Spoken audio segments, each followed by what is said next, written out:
Good afternoon, everybody. It is Jay Scott. We're back with another episode of The Hook Rocks, the Ultimate Rock Community Podcast.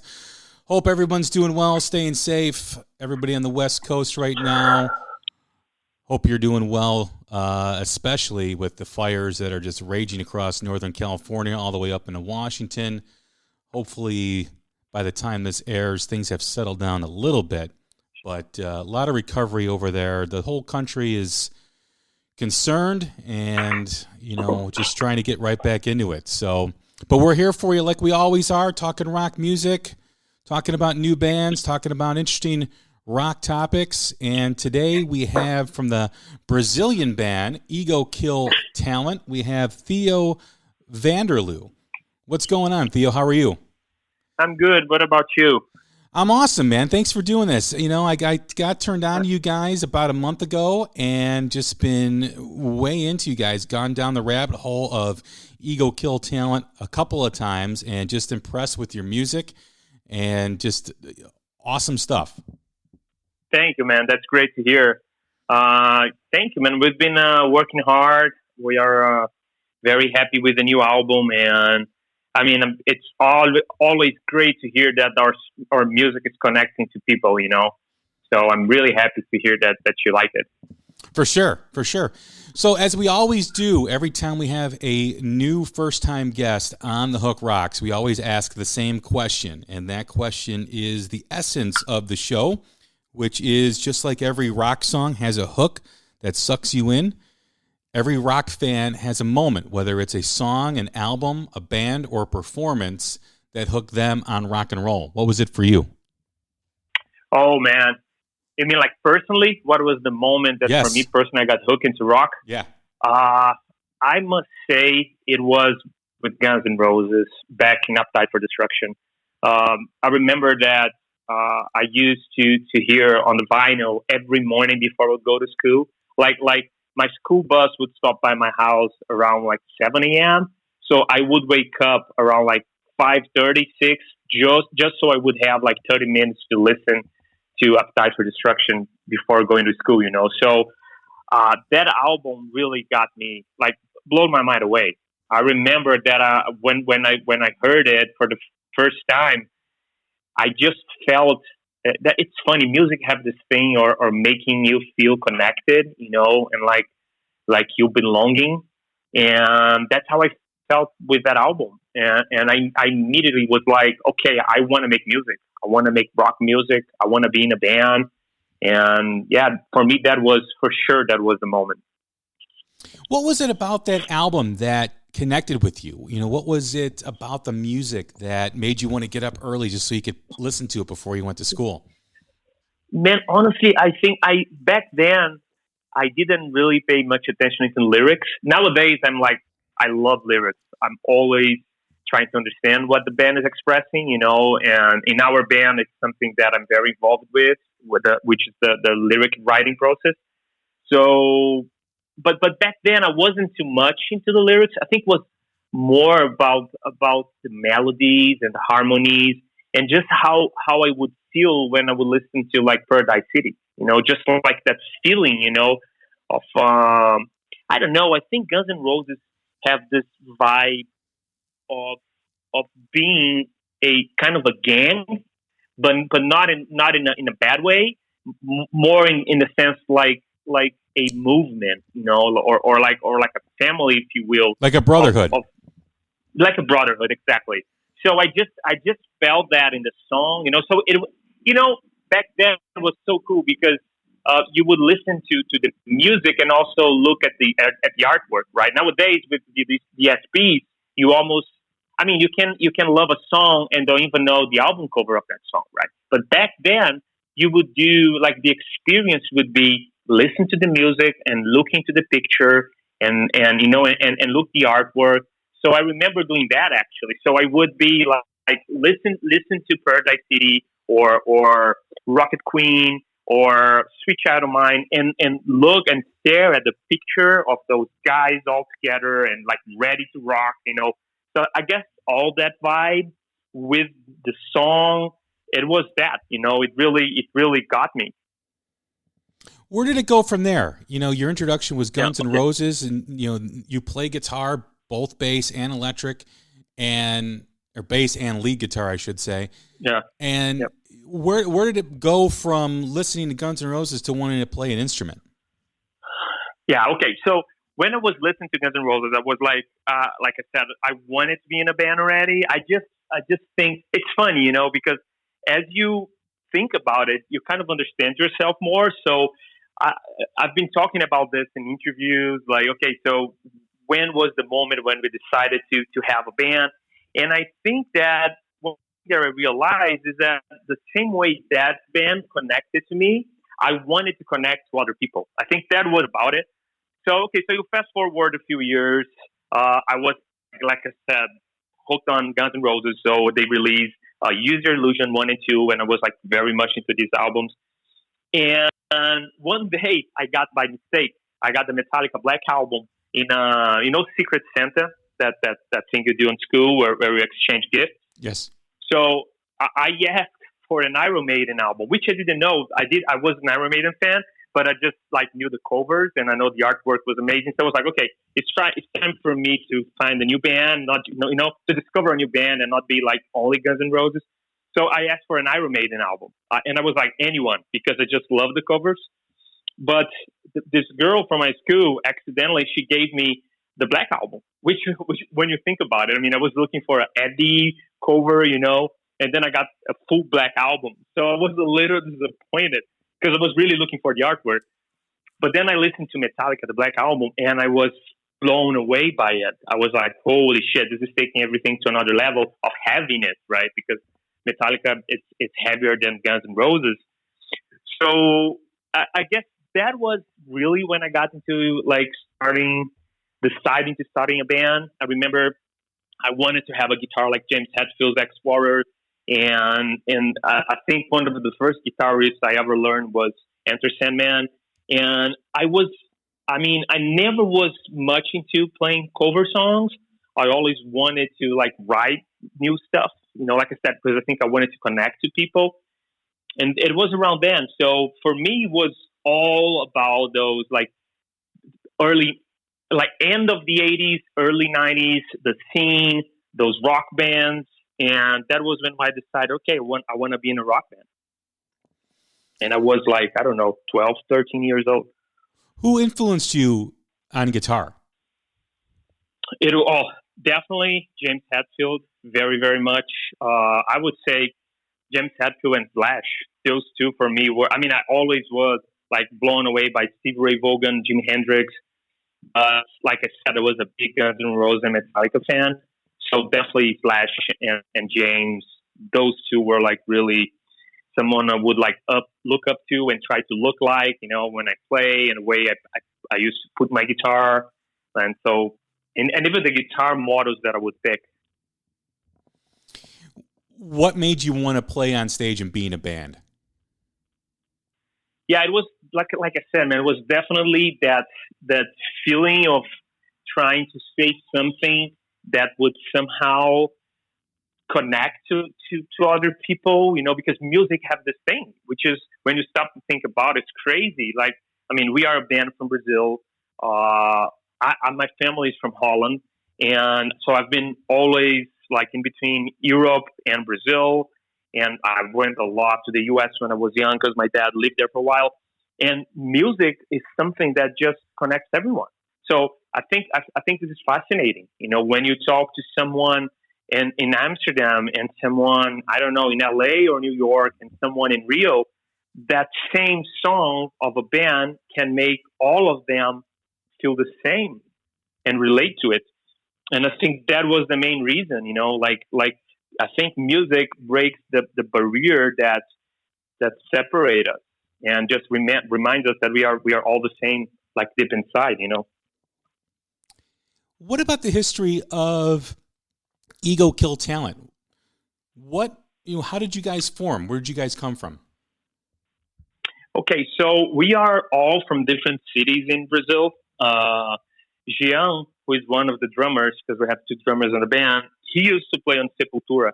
And I used to have another band with Rafael, who is the other drummer in the band in Eagle Q Talent. So when we had this other band, we toured with Sepultura. We supported Sepultura in Europe. We did some shows together, and that was how we met Jean.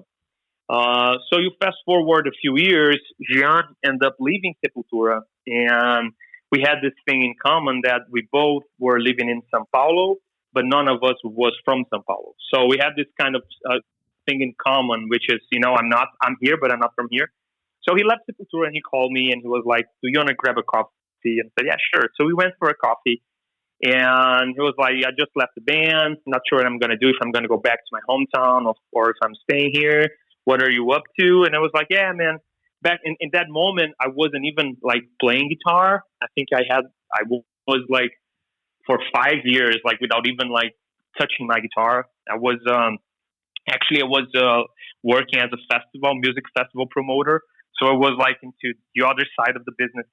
And he was like, do you want to jam? And I said, "Yeah, man, I haven't played guitar for years." And he was like, are you crazy? Let's just jam. So we started jamming and, drafting some songs. And we were like, we're doing some cool stuff here.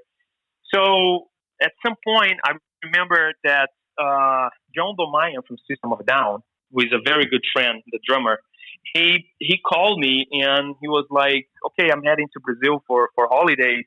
He was here like for a 1 week vacation or something.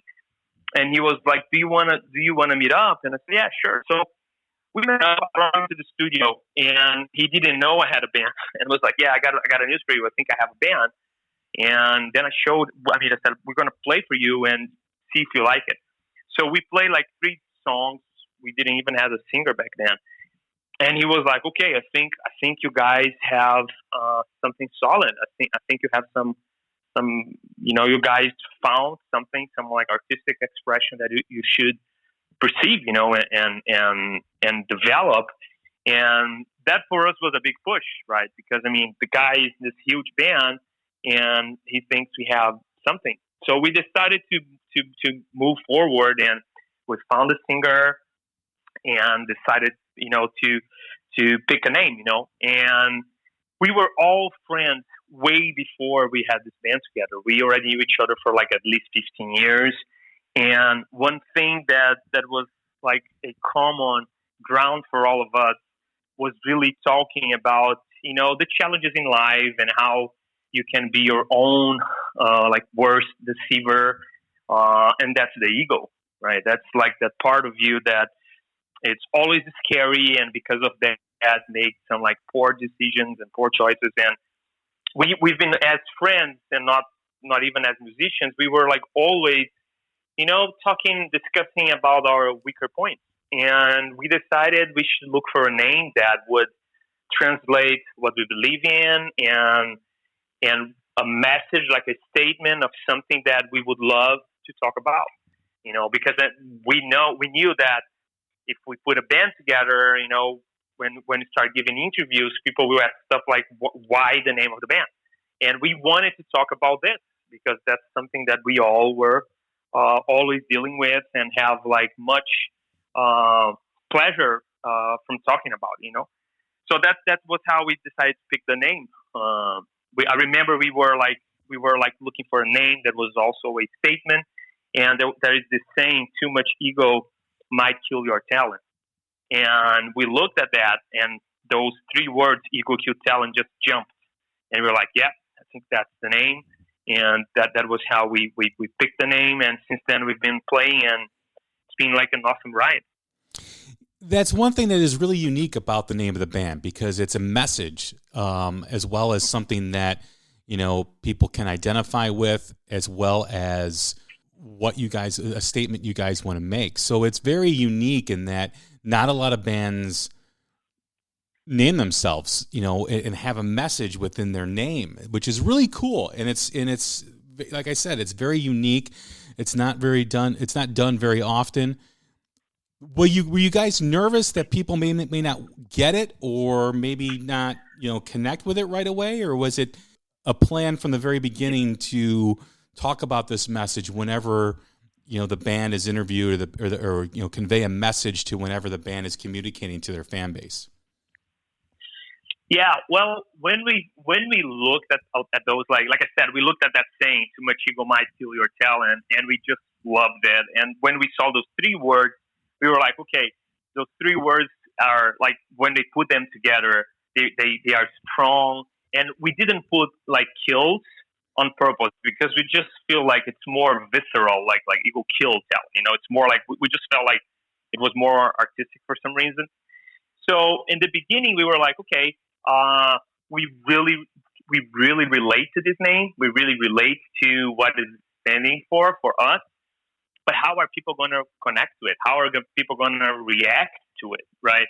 And so I don't think we were concerned, but we were like, okay, this is something we might have to address once in a while because, like, actually, tell the truth, I think our biggest concern would people think that we are assuming that we don't have an ego, and that was really not the point. It was actually really the other way around. It was much more like we know we have an ego, and you know how dangerous can it be for you when you confuse yourself with it. So we were a little concerned that people might not take the right away, but that never happened. That's funny. It never happened. I mean, we never did an interview where someone came to us and said, "Are you saying you don't have an ego?" That never happened. So I think it's because where it came from. So for some reason, people maybe connect to it, and I mean, yeah, like I said, we just think that this is something very valuable for us to look at and to think about and to talk about, and can really save you from a lot of suffering when you understand that it's about yourself. It's about how you can deal with it. And I have tattooed the name of the band on my arm, and it's interesting. I got reactions from people on the line to buy coffee. People would look at it and go like, "Hey," like in foreign countries. Like I think that happened in Mexico. I was there. Like that was really in the early days of the band. I don't think we have. Yeah, we didn't have any even the first album release. And someone stopped me on the line and said, I really like this phrase. Can I tattoo it too? I said, yeah, sure, do it. So yeah, it's fun. It's fun to have a message. It's nice to have a band where the name is something that you can already, think about it. That makes people think about it. The new album is, Yep. the name of the album is The Dance Between Extremes. Mm-hmm. When is that, when you guys experienced COVID, did you guys have any delays with the release of that album?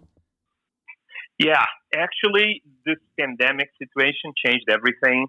Our original plans were we were supposed to tour with Metallica in South America on March, and then we would go to the U.S. to play the Demi Wimmer festivals, also with Metallica, and then we would go to Europe where we would tour with System of a Down.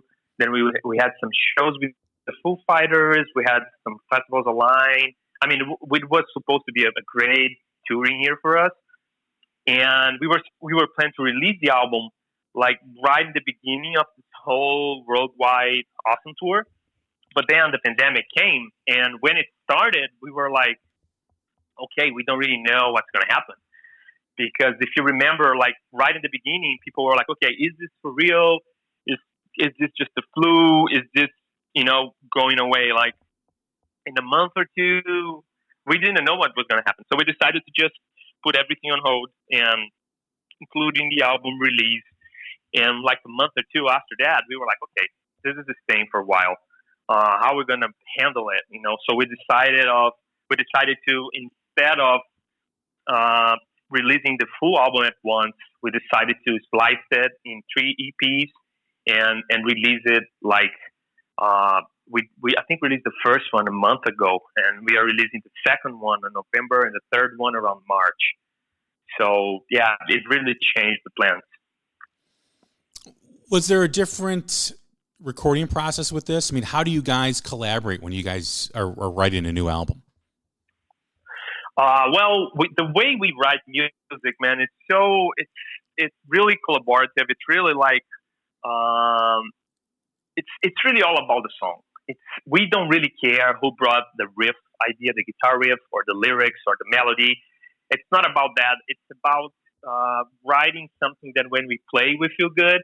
So it's very common. Like, I don't know if you're aware of this, but all of us, we signed all the songs.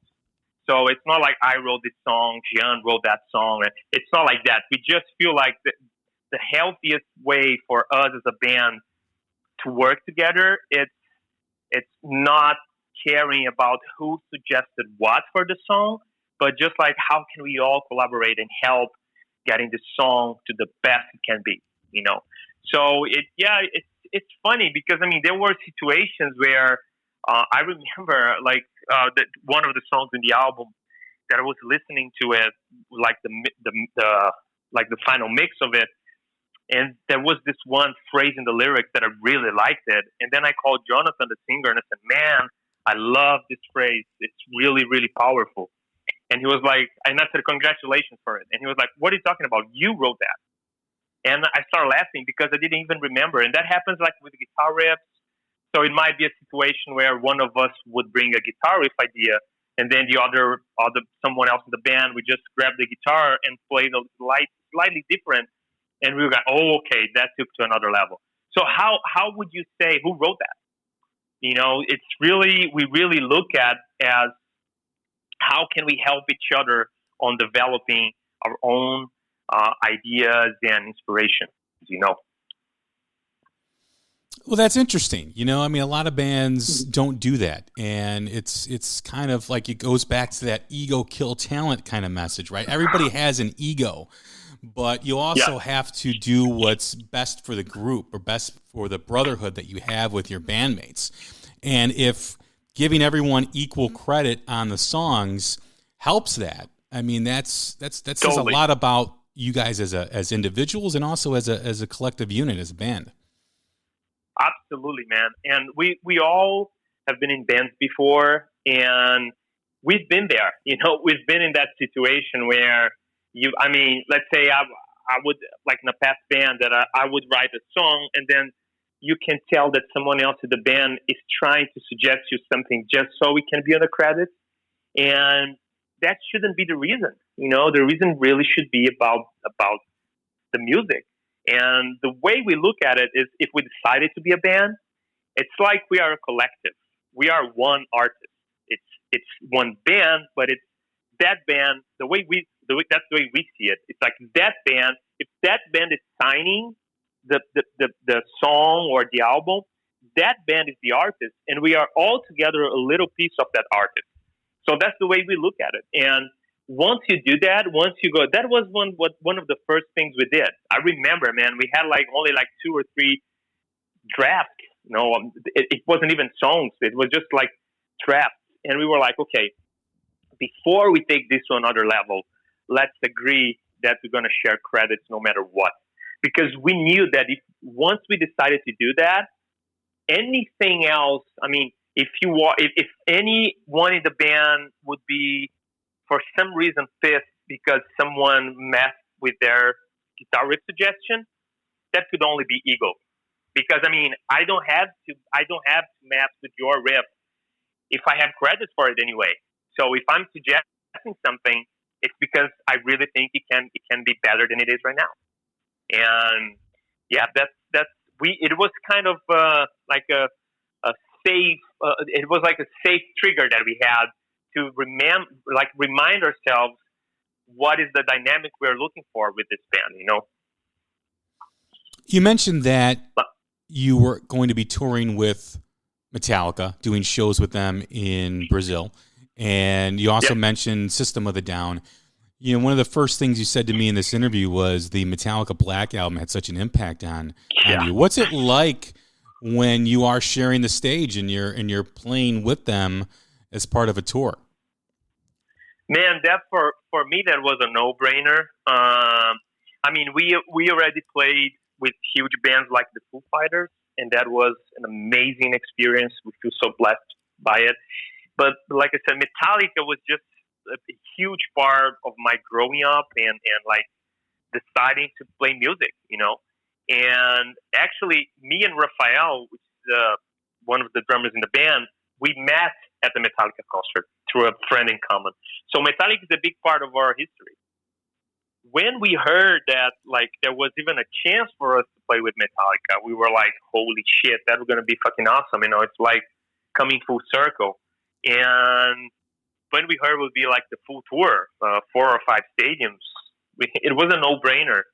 And I just really hope that in theory, everything's just being postponed. So we were supposed to still tour with them once the pandemic is gone. I just really hope that happens because it will be really special for us. What is the state of the pandemic in Brazil? I know there's been a lot of controversy here in America as to how it's been handled and why it continues to affect people all across this country. And I also know, in doing the little bit of reading I have about the effects of it in Brazil, I know there's been controversy there as well. What is the state right now of the pandemic? Yeah, actually, from what I've been reading of what's going on with you guys in the U.S., it's very similar, the situation. There are, like, some people doesn't really take it seriously. Some people take very seriously, right? Like, I have friends who lost, a very good friend of mine, he lost his mom in, like, so quickly, like 10 days. It was, like, very scary. And I have friends who, like, don't care, and they are just, like, going out to bars. So it makes, like, everything, like, being a huge question mark in terms of what's going to happen. I don't know. I feel like there won't be a normal life again until there is a vaccine, especially for touring. I mean, we did play a show last Saturday. It was a drive-in show on a stadium here. It was a event from Bob Burnquist, the skateboarder. So it was like a skate and music event. It was awesome. I mean, it was packed. But it's so weird to play for cars, man. It was such a weird situation. Like, inside a stadium, huge stage, 200 cars, and in between songs, silence, or some honks. So yeah, it's a weird momentum. It feels like it will only go back to normal when there is a working vaccine. So yeah, and it's also tricky because I have friends who used to be very scared and, like, really be on quarantine, and now they don't care. And I have friends who used to be like, okay, this is not real, and then they lost someone, and they're like, okay, this is very real. So I mean, I think it's a mess, the truth. Obviously, it affected you guys, you know, in terms of how you were going to put out the album. You had to break it up into 3 different parts and 3 different EPs. And I know a lot of bands out here are kind of doing the same thing. I just had a band on a few weeks ago called South of Eden who was already, set to release their debut album, and they had to release kind of like a teaser EP of like 4 songs so they could keep in their fans, minds and people not forget about them and release the material that they were working on. So that has to be considered with everybody. It sounds like you guys had a lot of momentum going into this year, and like a lot of bands and artists, that momentum went away because of this pandemic. What is your plan for once things get back to somewhat normal, when you're allowed to tour again? Is there a way you guys are going to go about it, or is it just going to be what we were doing before? We're just going to continue on. Yeah, I mean, mainly everything that got canceled for 2020 are being rescheduled for 2021, the festivals and the tours, but we don't really know what's going to happen. Like, for now, we have a bunch of European festivals for the summer confirmed for 2021. But who really knows, right? I mean, if the pandemic is still, if there's still transmission going on in Europe, they might just cancel everything again.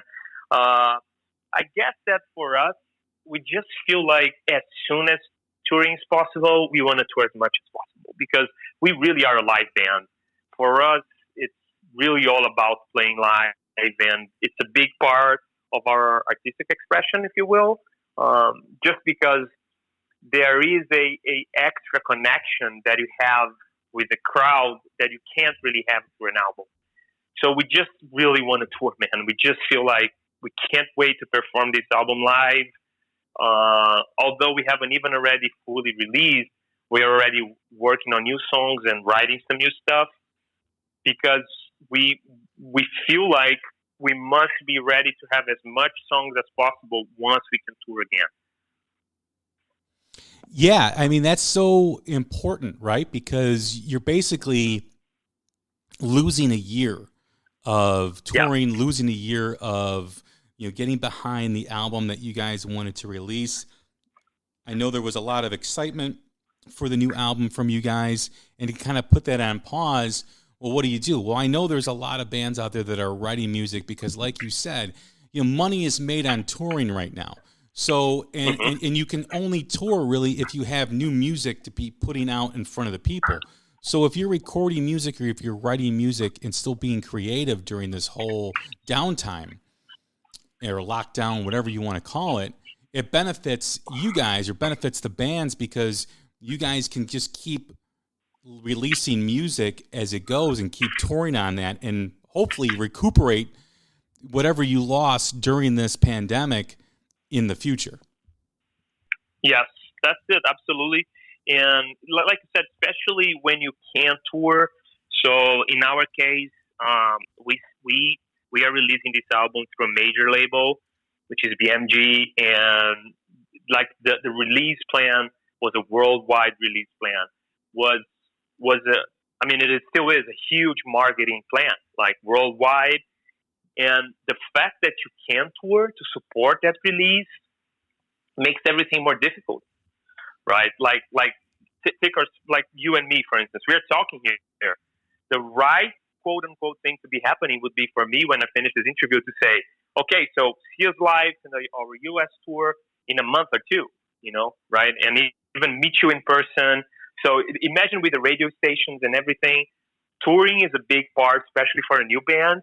And once we can't do that, it really messes everything, And that's why we feel like also, okay, so we don't know when this is going to end. And if this album is already fully released, we should be working on a new album and have, like you said, have new material to be released when touring is possible again. What excites you about the new music that you are releasing right now? Everything. We just, like I said, when we write music, we just really, really put the best we can on it. It's a process of going through your feelings, and also sometimes even like in between the band, you gotta like sometimes really try to explain what you want to express with it, and then someone else in the band can help you to do that even better. So it's just like the building of the album and the building of the songs. It just has so much of us in it, right? That we feel like, okay, we want to share this with the world because we feel this really represents us. So just where it came from, because it comes from a true place within us. So, and the way we recorded at the 606 studio, the Foo Fighters studio, we were like there for 2 months in LA, the whole band sharing a house and being together and, final adjustments on the writing and all that just really, it's really in the album. It's really there. It's us, and yeah, we feel the whole album. I mean, I love all of us. We love every single song in this album, every single one. Like anyone in our point of view, any of the songs could be the single of the album because we love all of it, and it feels great to release something like that. Rock and roll in America has taken a back seat, unfortunately, over the past decade plus. The struggle for relevancy is apparent every time you watch a show like the Grammys or the Rock and Roll Hall of Fame, where sometimes they don't even show the awards. Sometimes they're telling you that artists from other genres are now rock and roll. Yeah. Advertisers really want nothing to do with rock and roll. The classic rock fans won't listen to new rock music. They're kind of set in their ways. It's a struggle. I do believe, though, that the best or better times are ahead with the new rock bands that are coming out, whether it's, the Greta Van Fleets, the Struts, Ego Kill Talent, Massive Wagons from the UK, so many other bands that I'd love to name. When you are performing in Brazil and you have, a following, a fan base, what is rock music like, or what is the popularity of rock music, the rock scene in Brazil? I think the situation described is very much similar everywhere in the world. But there is one thing that is very different. I think it really differs rock and roll from any other kind of music and every genre. It's the fact that the rock and roll fans, rock music fans, I think they connect to the artist in a deeper sense, if you will, and that makes a world of difference. Like you can, and I have absolutely nothing against country music or pop music. I think it's all expressions of art, and if it's true to whoever is writing them, the songs, that's great, and keep doing it, right? Because it's expression of their selves. But with rock music, it's just something that you feel the connection with the fans. It feels like are in a deeper level, and I'm talking this coming from like I have friends who are artists of other kinds of music, right? Like I have a friend who's a big country music artist, and I know people that are like more into hip hop. But the thing is, there's just something in the way that the fan look at you when you're a rock music guy or a rock artist. It just feel like they look you in the eye and they say that song, it really helped me through this moment of my life, and I will never forget that. And I think this kind of connection goes a long way. In the other hand, when you're talking like more party music, it's more. I don't want to say the word shallow, but it's more. It doesn't last that much. They are looking for the next party music soon enough. Where's the next party song? I want that. And with rock, it's just like you keep revisiting that feeling and that connection. And I don't know. I just think this goes a long way. That's how I see it. So I don't think rock will never die. I think it might have momentums where it is like and more of like on the top of the charts, and moments going to be like lower in the charts. But I think it will always be there, and it's also what it stands for, right? Rock is an expression of questioning. It's a big. If when you stop to think about it, I mean, when you think questioning life, this is philosophy. So in a sense, you can say that rock is more a philosophical kind of music than, let's say, party music. It's more like maybe when you are alone and you are getting more mature, you connect to it even more. And so that's my vision of it. I do. There's no doubt we have other kinds of music that are much more popular right now, but I think rock will always be there. I do too. When you think about how people consume music, I think people who like to listen to pop and other forms of other genres of music, those are you're music consumers, right? So music fans are the rock and rollers. They're the ones that once you're a fan of rock music, you're always a fan of rock music. It never leaves you. There's a connection to it that is different than any other genre out there. I totally agree.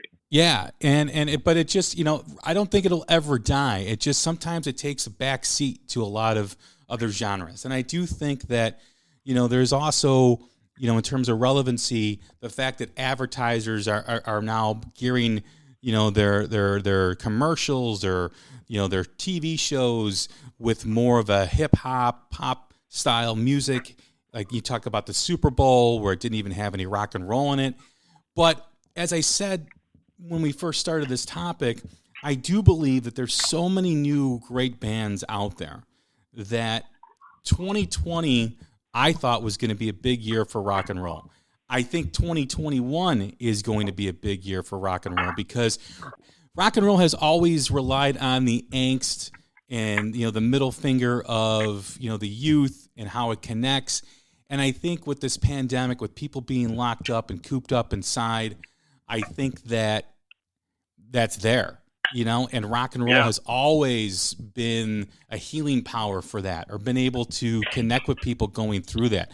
So I think rock and roll is going to explode once this is over. Yeah, I totally agree. And you know what? On top of everything, it's funny because you get a lot of like hip hop artists or pop artists that love rock and roll. It's kind of a common ground for many different musicians as well. That's really interesting when you start to think about. Like even like Billie Eilish, for instance. She and her brother, who does a lot of the production and the writing, they are huge rock fans. They say that the band of their lives is Green Day. So it's interesting that too, how rock also connects many different kind of artists. They have a common ground in rock. So that's also interesting. When you talk about rock music in Brazil, there's your stadiums, there's your clubs, there's your theaters. Are those places being affected by the pandemic in terms of closing down because they're not making any money? What's it like there in terms of being able to play and where you can perform? Yeah, it's a big question mark of what's going to happen when all this is gone. Like a lot of the stadiums are now doing drive-in shows, which I think is helping them to survive, but at the same time, not really, because you can only put, like I said, 200 cars in the stadium, and they're used to sell 70,000 tickets, 60,000 tickets. So it's really, it's a tricky situation. There is a lot of new laws in Brazil to help many different companies, like not only venues, but also like promoters. I don't know if it's the same in the U.S., but there is a law here that if you are a promoter and you had a show confirmed and announced and selling tickets before the pandemic, you don't have to give the money back. You can just reschedule, and you got to do it within 12 months after the pandemic is gone. So there are some measures that are being taken to help those kind of businesses. But again, who knows, because are we talking six months more? Are we talking 3? Are we talking 1 year? I don't know how long they can survive because, like I said, the stadium drive-in situation and other drive-in situations, they don't really make the business, It's more as a, trying to do something, but it doesn't save. And it's a big question mark what's going to happen. What is you talk about the releases that you have broken up into 3 different EPs, and you talk about the postponements of the tour, like with Metallica, System of a Down. You still don't know if those are going to happen or not. You've got your fingers crossed. You're creating new music outside of the touring and all the postponements. What is the future of Ego Kill Talent? For sure, live shows, touring. This is really, as soon as we can, that's what we're going to do. There is no doubt about that. And like I said, new music. We will be releasing new music at least from now until early next year. And once all that is released, we're going to keep recording and releasing until there is touring again. The band is Ego Kill Talent. My guest today is Theo Vanderloo. You can find them on egokilltalent.com. You can find them on Facebook at Ego Kill Talent, their YouTube page under the same name, Twitter at Ego Kill Talent. The new song is The Call, and it's available on YouTube. You can check it out. You can check out part 1 of The Dance Between Extremes, which is what we were talking about today with breaking it up into 3 parts. Theo, thank you very much for doing the show. Thank you very much for doing the episode. Big, huge fan of you guys. Thank you very much. Can't wait till you come to America and able to check you guys out live. Yeah, man, we can't wait to be there. Thank you, man. Thanks for having me. Once again, I'm Jay Scott. This is the Hook Rocks, the Ultimate Rock Community Podcast. Hope everyone's staying safe, staying healthy, and we will talk again soon. Thank you.